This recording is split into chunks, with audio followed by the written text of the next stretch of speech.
बुजुर्गों की, माता पिता की, दादा दादी की, परदादा परदादी की, कुल देवी की कृपा होती है, कुल देवता की कृपा होती है, अच्छे कर्मों का संचय होता है।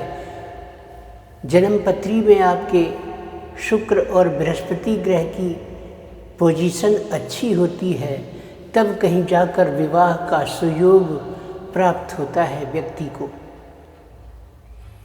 लड़कों के लिए शुक्र और लड़कियों के विवाह में बृहस्पति देव मजबूत होना, उनकी पोजीशन अच्छी होना आवश्यक है।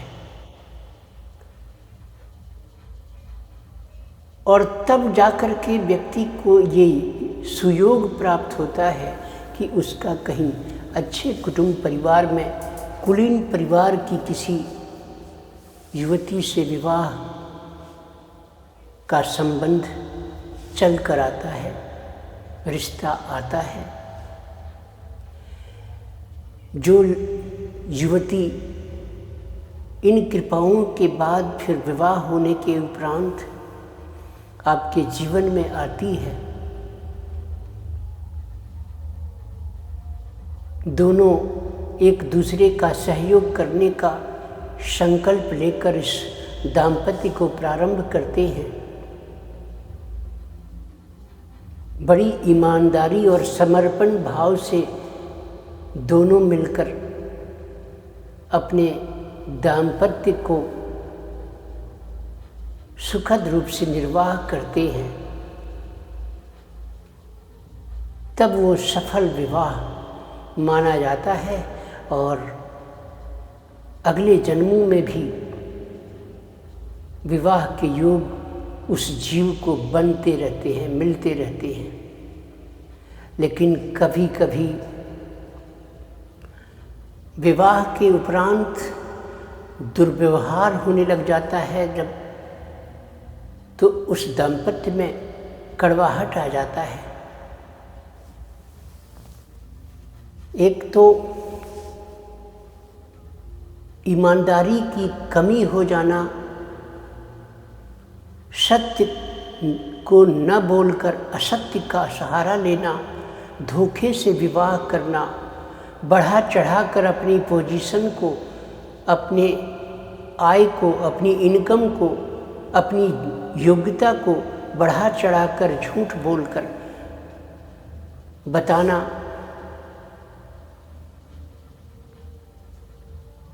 ये धोखे से की हुई शादी टिकती नहीं, नींव कमजोर हो जाती है। देवता पितृ सबको बहुत इससे दुख पहुंचता है, इस कृत्य से।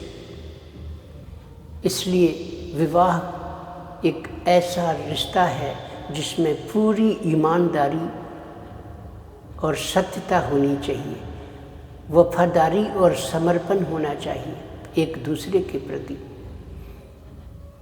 जिस रिश्ते की नींव झूठ पर टिकी हो, दिखावे पर टिकी हो, सत्य से परे उसे अपने आय को अधिक बताकर, बढ़ा चढ़ाकर, पोजीशन बताकर, योग्यता छुपाकर या अधिक बताकर विवाह कर लेने पर, विवाह तो हो सकता है कि हो जाए, धोखे में आकर कोई कर ले, लेकिन उसका टिकना बहुत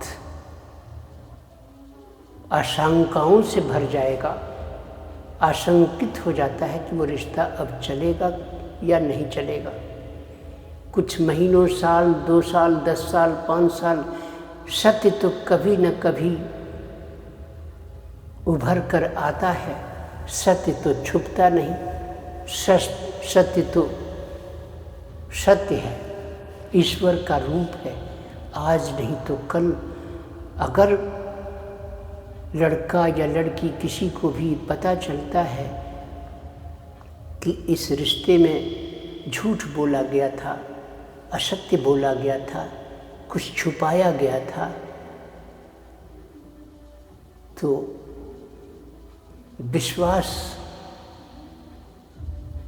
उसका विचलित हो जाता है। रिश्ता कड़वाहट में बदल जाता है। सभी देवता और पितृ, ईश्वर, सबको ठेस पहुंचती है इस कृत्य से जिसमें व्यक्ति ने झूठ का सहारा लिया होता है।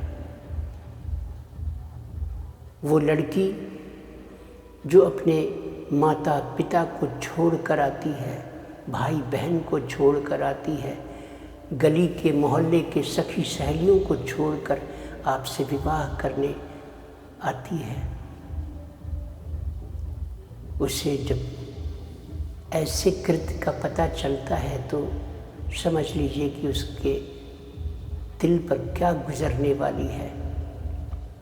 सुखद दाम्पत्य लड़खड़ा जाएगा, पंगु हो जाएगा और इस का परिणाम आपके कुंडली के शुक्र की अच्छी पोजीशन को भी खराब कर देगा। जैसे ही शुक्र की स्थिति और शुक्र की पोजीशन आपके इस कृत्य से बिगड़ती है तो सिर्फ दाम्पत्य ही नहीं विचलित होता, बल्कि शुक्र ऐशो आराम विलासिता के भी ग्रह हैं, धन संपदा भी देते हैं। इन सभी चीज़ों में कमी आ जाती है। ऐसे व्यक्ति के रोजगार में भी अचानक समस्या खड़ी हो जाती है, आर्थिक स्थिति अचानक चरमरा जाती है। एक त्रुटि, एक अपराध, एक गलती और अनेक समस्याओं को जन्म देता है। जब शुक्र ही बिगड़ जाएंगे तो फिर आराम और ऐश और सुखद जीवन की कल्पना कैसे की जा सकती है। एक शुक्र ही तो होते हैं कुंडली में जो आदमी को, इंसान को सुख प्रदान करते हैं, संपदा प्रदान करते हैं। हर ग्रह का अपना एक प्रभाव होता है, विभाग होता है। कौन सा ग्रह क्या रोल जीवन में अपनाता है, ये सब ज्योतिष का विषय है। जन्म पत्री लेकर बहुत से लोग मेरे पास आए दिन आते हैं। मैं देखता हूँ कि उनमें सप्तम भाव, कुंडली का सप्तम हाउस, 7th हाउस बिगड़ा हुआ है, पाप ग्रह के प्रभाव में है। केतु बैठे हैं या राहु हैं या कोई और ऐसे ग्रह की दृष्टि जा रही है सप्तम पर, या सप्तमेश अस्त हैं। सप्तमेश 6, 8, 12 घर में बैठे हुए हैं, 6ठे, 8वें, 12वें में, या सप्तमेश पर किसी ऐसे पाप ग्रह की दृष्टि पहुंच रही है तो समझिए कि धोखा होगा। और पिछले जन्म में भी धोखे दे कर आया है वो इंसान। देखने में इमारत कितनी भी भव्य हो, इमारत की भव्यता उसमें रहने पर सुख देगी कि नहीं, इस बात की गारंटी नहीं देता। सुंदर होना अलग चीज़ है, लेकिन जब संपर्क में आया जाता है तो पता चलता है कि सुंदरता के भीतर कलुषित विचारधाराएं भरी हुई हैं। बाहर से देखने में आम मधुर और मीठा, पीला, सुंदर दिख रहा है, खाने पर टेस्ट का पता चलता है कि ये तो खट्टा है या खराब स्वाद का है। इसीलिए बाहरी आवरण, बाहरी सुंदरता, बाहरी आवाज़, बोली की मिठास, ये सब दिखावा और प्रदर्शन है। भीतर क्या है उससे तात्पर्य है। सोने के कलश में आपने जहर भर रखा है या उसके अंदर कोई सुस्वादु कोई पदार्थ भर रखा है, उसके पदार्थ से मतलब है। तो इसलिए आजकल कुछ ऐसी हवा चली है कि अक्सर रिश्ते खराब होते देखे जा रहे हैं। ऐसे बहुत से केसेस मेरे पास आते हैं। अब उपाय करने के बहुत उपाय हैं, लेकिन पहला तो अपराध झूठ बोलकर विवाह करना है, बढ़ा चढ़ाकर बातें बताकर लोगों को झांसे देकर विवाह करना है। सबसे बड़ा अपराध, ईश्वर भी क्षमा नहीं करते। और ऐसे धोखे से की हुई शादी का अंत कभी सुखद नहीं होता। ऐसे कृत्य से आज के समाज के लोगों को, युवा पीढ़ी को बचना चाहिए। कुछ ऐसे कर्म होते हैं जो काटे नहीं कटते।